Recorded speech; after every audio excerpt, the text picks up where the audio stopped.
In this session, we are covering the basics of native charms. Charms are great to encapsulate pieces of complex code, but we need to explain first the differences between native and proxy charms. In the bottom of the slide, we can see how proxy charms work. On the left side, there is the OSM host in which both UU controller and charms are hosted. And on the right side, there is the VM, in this case, OpenStack, with one VM. With proxy charms, the piece of complex code runs in the OSM host, and this code will SSH into the VM in order to install applications, make changes, or whatever action we want to make. Native charms are a bit different and much more easier to implement and understand them. On the top of the slide, we can see how native charms work. In this case, the UU controller is the only thing hosted in the OSM host, and the charm runs on the VM. There's no need to SSH anymore. In this section, we will build a native charm, the VNF and NS descriptors, and invoke some actions. The charm will install an apt package, a snap, and will do some configuration with the snap, and will implement one action. Let's start building native charms.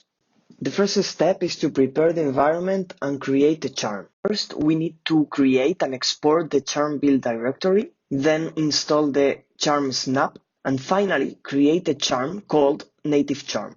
Now we need to edit some files to configure the charm, starting with the metadata.yaml. In this file, we specify basic data for our charm, such as name, summary, and description. The next file to edit is layer.yaml, in which we'll include the layers we are using in our charm. Remember that the basic layer must be used in every charm, so the additional layer we are using here is the snap layer, which will make us the life easier in order to install snaps. In this example, we will install the microkits snap just by adding the following content into this file. Then we need to add one action. For that, we just create the actions.yaml and add the following content, which specifies the name of the action, the parameters the action is taking, and which parameters are required. This action basically executes a microkits command, and the argument that it is passed is the actual command. For every action that our charm has, we need to create one file with this content. First, create the actions directory, add this to the file with the name of the action, and then give it execution permissions. This code will set the action flag whenever the action is invoked, and then we will handle the action in the next file.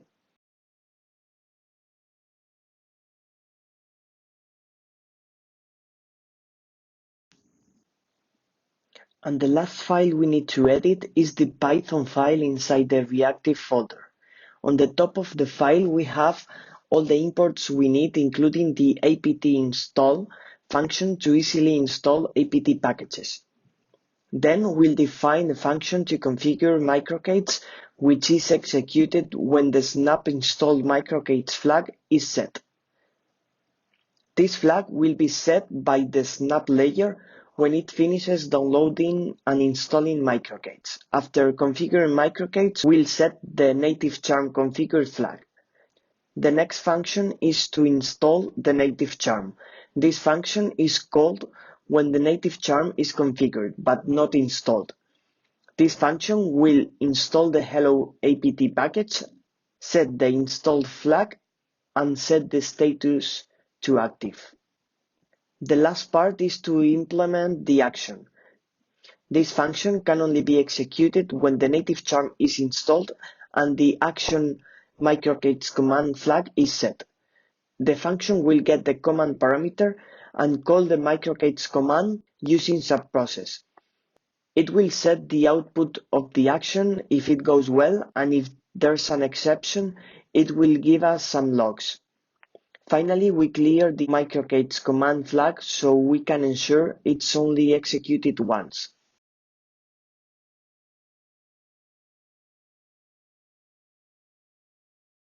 The next step is to build our charm. Go to the charms folder and execute the charm build command. The build charm will be located in the directory we previously specified.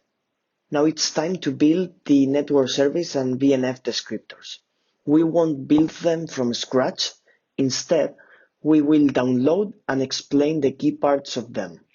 Download the NSD and VNFD packages with the following commands and extract them.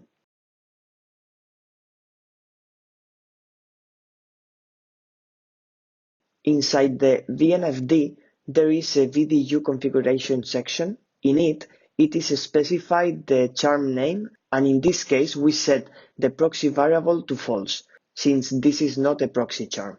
Then it is specified that SSH access is required and which is the default username.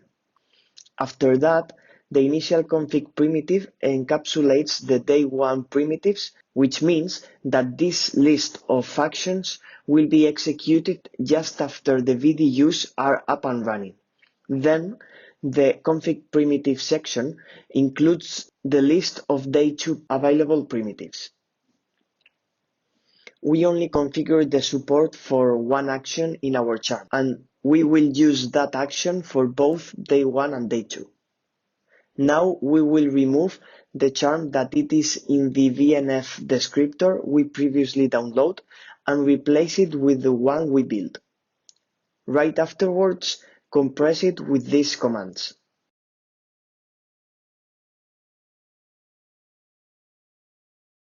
Let's now instantiate our network service. With these commands, we can upload the packages and instantiate the network service. First, upload the VNF and NS descriptors. We can also check that the descriptors have been uploaded correctly. Then instantiate with the OSM nscreate command specifying the name of the network service and the Vim account.